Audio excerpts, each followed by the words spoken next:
జగిత్యాల జిల్లా నుంచి ఇవాళ ప్రధాన వార్తలు ఒకసారి పరిశీలిస్తే నిన్న సాయంత్రం అకాల వర్షాలకు కోరుట్ల ప్రాంత రైతులు తీవ్ర ఇబ్బందులు ఎదుర్కొన్నారు. ఎందుకంటే కోరుట్ల నియోజకవర్గంలోని అనేక చోట్ల కూడా ఆకస్మికంగా భారీ వర్షం కురిసింది. అయితే దాదాపు నెల రోజుల నుంచి కూడా రైతులు ధాన్యము అక్కడే ఉంచినప్పటికీ గండి బ్యాగులు లేవంటూ హమాలీల కొడతా ఉందంటూ కొనుగోలులో జాప్యం చేశారు. దీంతో వారి ఇన్ని రోజులు పండించినటువంటి పంట పూర్తిగా కూడా నష్టపోయినటువంటి పరిస్థితి. దీంతో రైతులైతే తీవ్ర ఆగ్రహాన్ని వ్యక్తం చేస్తూ తక్షణమే పంటలు కొనుగోలు చేయకపోతే తామంతా రోడ్డెక్కి తీవ్ర స్థాయిలో ధర్నా నిర్వహిస్తామని కూడా హెచ్చరించడం జరిగింది.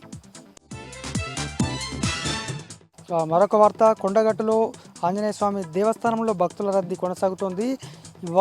ఇప్పుడు అంటే వేసవి సెలవుల సందర్భంగా అనేక ప్రాంతాల నుంచి వేలాది మందిగా భక్తులు తరలించుకుంటున్నారు. అలాగే మౌలిక వసతులు కల్పించాలి, అలాగే సరిపడా నీడ ఏర్పాటు చేయాలని కూడా భక్తులు కోరుతున్నారు.